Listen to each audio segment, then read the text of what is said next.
Good morning बच्चों। इस साल भी हम आप लोगों को नागरिक शास्त्र पढ़ाएंगे। पिछली क्लास में आप सब लोग हमसे परिचित ही हैं। पिछली क्लास में नागरिक शास्त्र मैं ही पढ़ाती थी और सारे बच्चों से मैं परिचित हूँ, सारे बच्चे मुझसे परिचित हैं। तो देखिए बच्चों, नागरिक शास्त्र की जो आपकी किताब, आपने जिस पब्लिकेशन की किताब पिछले साल ली थी वही उसी प्रकाशन की किताब आप इस साल भी लीजिएगा। किताब की फ़ोटो मैं खींच करके भेजूँगी, आप उसमें से देख लीजिएगा। तो ये साहित्य भवन माध्यमिक शिक्षा परिषद द्वारा जो नवीन पाठ्यक्रम है NCERT पे आधारित, उसी की ये सहायक पुस्तक है, साहित्य भवन के द्वारा प्रकाशित। NCERT की किताब भी जिन बच्चे, यदि कुछ बच्चे चाहें तो NCERT की भी किताब ले लें पढ़ने के लिए, लेकिन आप इसी सहायक पुस्तक से पढ़ेंगे, इसी से हम पढ़ाएंगे। अच्छा, जो कोरोना वायरस के चलते आप लोगों का पाठ्यक्रम कुछ छोटा भी कर दिया गया है, तो जो लेसन हटा दिए गए हैं, जिन पाठों को इस साल कुल 30% पाठ्यक्रम आपका कम कर दिया गया है, तो जो लेसन हटा दिए गए हैं वो हम निशान लगा करके आपको भेजेंगे। आप सभी बच्चे उसको नोट कर लीजिएगा। परीक्षा में आप लोगों के उन पाठों, जो पाठ निकाल दिए गए उन पाठों से प्रश्न नहीं पूछे जाएंगे। तो नागरिक शास्त्र में बच्चों, आप जैसे जानते ही हैं कि हम नागरिक जीवन के बारे में अध्ययन करते हैं। संविधान के द्वारा नागरिकों के क्या अधिकार मिले हैं, उनके क्या कर्तव्य हैं, अपने ये वैधानिक व्यवस्था क्या है, कार्यपालिका क्या है, न्यायपालिका क्या है, व्यवस्थापिका क्या है, इनके बारे में हम विस्तृत रूप से पढ़ते हैं। और कक्षा 11 में आप इन सब चीज़ों के बारे में पढ़ चुके हैं। इसके साथ ही समानता, स्वतंत्रता, नेतृत्व, ये इन विषयों को भी आप पढ़ चुके हैं पिछली कक्षा में। और इस कक्षा में आपके नागरिक शास्त्र का जो पाठ्यक्रम है वो समकालीन विश्व की राजनीति और भारत, स्वतंत्रता के बाद भारत की राजनीति पे आधारित है। यानी इस साल जो आपका पाठ्यक्रम है उसके 2 हिस्से के हैं। पहले हिस्से में है समकालीन विश्व राजनीति, यानी समकालीन विश्व में क्या राजनीतिक स्थितियां हैं उसके बारे में हम अध्ययन करेंगे। और दूसरा जो खंड है उसमें हम स्वतंत्र भारत के बाद भारत की क्या राजनीतिक स्थिति है उसके बारे में अध्ययन करेंगे। तो प्रथम खंड का पहला पाठ शीत युद्ध का दौर, जो कि इस साल आपको पढ़ना है, वो आपके पाठ्यक्रम में शामिल है, उसको हम लोग पढ़ना शुरू करेंगे। देखिए बच्चों, हम पाठ को आप लोगों को अलग अलग टॉपिक, जो मेन टॉपिक है उसके हिसाब से पढ़ाएंगे। और आप लोग किताब खरीद करके सभी पाठों को अच्छे से पहले आप पढ़ लेंगे, उसके बाद जब हम आपको पढ़ाएंगे तो आपको समझ में भी आएगा। इसलिए सभी बच्चों से मेरा आदेशवत आग्रह है कि आप किताबें खरीदिए और किताब का जो पाठ मैं पढ़ाऊंगी उस पाठ को आप हमारे पढ़ाने से पहले एक बार खुद पढ़ लीजिएगा, ताकि चीज़ें आपको आसानी से समझ में आए। अब चूँकि क्लास तो चल नहीं रही है, डायरेक्ट आमने सामने क्लास तो है नहीं, ऑनलाइन क्लासेस चल रही हैं, तो इसमें यदि आप सहयोग नहीं करेंगे तो हमारा भी प्रयास सफल नहीं होगा। इसलिए आपको पूरा सहयोग करना पड़ेगा। आप पहले से पाठ पढ़िए, उसके बाद हम समझाएंगे तो आपको समझ में आएगा। तो आपका पहला पाठ है शीत युद्ध का दौर। देखिए, विश्व राजनीति में एक समय शीत युद्ध का समय रहा है। 1945 से 1991 तक का जो टाइम है, जो समय है, वो विश्व की राजनीति में शीत युद्ध के नाम से जाना जाता है। यानी उस समय का ये जो दौर है वो पूरे विश्व में शीत युद्ध वाला माहौल था। अब आपके दिमाग में आ रहा हो कि शीत युद्ध क्या है। तो शीत युद्ध का अर्थ है, देखिए, शीत युद्ध एक ऐसी स्थिति है जिसमें राष्ट्रों व उनके गुटों के मध्य घृणा व अविश्वास का वातावरण होता है। यानी शीत युद्ध के अंतर्गत 2 राष्ट्र या कई राष्ट्र आपस में एक दूसरे से सीधा युद्ध नहीं करते हैं। उनमें ये अस्त्र शस्त्रों के माध्यम से युद्ध नहीं होता है, बल्कि वो शीत युद्ध के माध्यम से एक दूसरे के प्रति नफरत और घृणा का माहौल पैदा करते हैं और इसके साथ ही अप्रत्यक्ष रूप से तरह तरह की कार्यवाही एक दूसरे के प्रति करते हैं।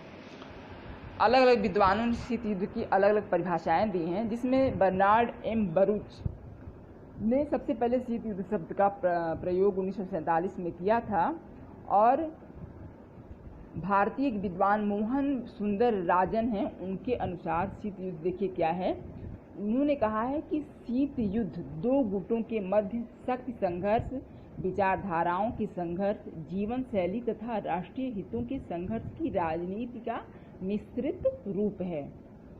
तो समझ में आ गया शीत युद्ध क्या है। देखिए, शीत युद्ध एक ऐसी स्थिति है जिसमें विभिन्न राष्ट्र जो हैं वो एक दूसरे के प्रति घृणा और अविश्वास का भाव रखते हैं। वो प्रत्यक्ष युद्ध नहीं करते हैं, लेकिन एक दूसरे के प्रति उनके मन में घृणा रहती है और एक दूसरे को नुकसान पहुंचाने की कोशिश करते हैं। ठीक बच्चों, इसके बाद दूसरे जो टॉपिक है वो है कि शीत युद्ध का उदय क्यों हुआ। देखिए, द्वितीय विश्व युद्ध के बाद विश्व राजनीति की व्याख्या शीत युद्ध के आधार पर ही की जाती है। और शीत युद्ध का समय, जैसा कि हम पहले भी बता चुके हैं, कि 1945 से 1951 तक माना जाता है। देखिए, 1951 में सोवियत संघ का विघटन हो गया। सोवियत संघ एक बड़ा देश था, कई राज्यों का संगठित रूप था, लेकिन उसमें गृह युद्ध हुआ और सोवियत संघ कई भागों में विभाजित हो गया। तो सोवियत संघ के विघटन के साथ ही 1991 में शीत युद्ध का अंत हो गया। क्योंकि देखिए, शीत युद्ध दो गुटों, अमेरिकी गुट और सोवियत गुट के बीच का संघर्ष था। दुनिया दो गुटों में बटी हुई थी। एक गुट सोवियत संघ का समर्थक था और दूसरा गुट अमेरिका का समर्थक था। तो सोवियत संघ के अंत के साथ उसका जो वो संगठन था, उसके गृह युद्ध होने के बाद उसका सोवियत संघ का विघटन जब हो गया तो इसके एक गुट का जो वर्चस्व है वो कम हो गया, जिसके साथ ही शीत युद्ध की जो स्थिति है वो विश्व में कम हो गई। खत्म तो नहीं हुई, अभी भी शीत युद्ध की स्थिति कहीं न कहीं दुनिया भर में बनी हुई है, लेकिन फिर भी शीत युद्ध एक स्तर तक उसका जो प्रभाव है वो कम हो गया। देखिए, शीत युद्ध के प्रमुख कारण क्या हैं। तो सबसे पहला कारण है रूस में साम्यवादी परिवर्तन। 1917 में रूस में साम्यवादी विचारधारा के आधार पर लेनिन के नेतृत्व में क्रांति हुई थी। रूस में लेनिन के नेतृत्व में 1917 में एक क्रांति हुई और इसके बाद रूस का नाम सोवियत संघ पड़ गया। सोवियत संघ की साम्यवादी विचारधारा अमेरिका व पश्चिमी देशों की पूंजीवादी जो विचारधारा थी उसकी विरोधी थी। यानी रूस में साम्यवादी शासन था और जो उसका विरोधी गुट था वहाँ पूंजीवादी व्यवस्था थी। क्योंकि जहाँ साम्यवादी विचारधारा निजी संपत्ति को राज्य के नियंत्रण में लाने का समर्थन करती है, वहीं पूंजीवादी विचारधारा निजी संपत्ति को राज्य के नियंत्रण से मुक्त करना चाहती है। तो ये दोनों बिल्कुल विपरीत विचारधाराएं हैं, जिसके कारण रूस और अमेरिका के मध्य हमेशा शीत युद्ध की स्थिति बनी थी। तो एक सबसे पहला कारण हो गया शीत युद्ध के उदय का पहला कारण हो गया रूस की साम्यवादी क्रांति। रूस में 1917 में जो साम्यवादी क्रांति हुई, जो कि पूंजीवादी जो व्यवस्था दुनिया में चल रही थी उसके बिल्कुल विपरीत थी, जिसके कारण की शीत युद्ध की स्थिति बनी। अब देखिए, दूसरी जो वजह थी वो थी जर्मनी के विरुद्ध दूसरे मोर्चे पर मतभेद। देखिए, द्वितीय विश्व युद्ध के समय सोवियत संघ व पश्चिमी देश जर्मनी के विरुद्ध एक साथ युद्ध लड़ रहे थे। जब जर्मनी ने सोवियत संघ के विरुद्ध आक्रमण किया तो सोवियत संघ ने अमेरिका व पश्चिमी देशों से हिटलर के विरुद्ध दूसरा मोर्चा खोलने का अनुरोध किया, लेकिन अमेरिका तथा पश्चिमी देशों ने दूसरा मोर्चा खोलने में जानबूझकर के देरी की और जिसका परिणाम क्या हुआ कि सोवियत संघ को अकेले जर्मनी के साथ युद्ध करना पड़ा। तो जिसके कारण अमेरिका और रूस के बीच शीत युद्ध की स्थिति प्रारंभ हो गई। अब देखिए, तीसरा प्रमुख कारण है अमेरिका द्वारा परमाणु बम का आविष्कार। देखिए, द्वितीय विश्व युद्ध के अंतिम चरण में यानी 1945 में अमेरिका के द्वारा परमाणु बम का आविष्कार किया गया, जिसकी जानकारी उसने सोवियत संघ को नहीं दी। सोवियत संघ ने इसे विश्वासघात माना, क्योंकि अमेरिका व सोवियत संघ जर्मनी के साथ युद्ध में साथ थे, लेकिन जब अमेरिका ने परमाणु बम बना लिया और इसकी जानकारी रूस को नहीं दी तो सोवियत रूस ने उसे विश्वासघात समझते हुए अमेरिका के विरुद्ध शीत युद्ध का आरंभ कर दिया। चौथा कारण है पूर्वी यूरोप में सोवियत सेनाएं। सोवियत संघ ने अपनी सेनाएं पूर्वी यूरोप में तैनात कर दी, जिसके कारण कि दोनों गुटों के बीच, अमेरिकी गुट और सोवियत गुट के बीच ये शीत युद्ध की स्थिति बढ़ गई। पांचवा जो प्रमुख कारण है वो है चर्चिल का फुलटन भाषण। देखिए, दूसरा विश्व युद्ध चल रहा था, तो दूसरे विश्व युद्ध के अंतिम दिनों में एक तरफ पश्चिमी देशों तथा दूसरी तरफ सोवियत संघ, दोनों ने एक दूसरे की आलोचना आरंभ कर दी। अमेरिका व ब्रिटेन ने अपने एक संयुक्त बयान में 18 अगस्त 1945 को कहा कि हमें जर्मन तानाशाही के स्थान पर दूसरी साम्यवादी तानाशाही की स्थापना को भी रोकना चाहिए।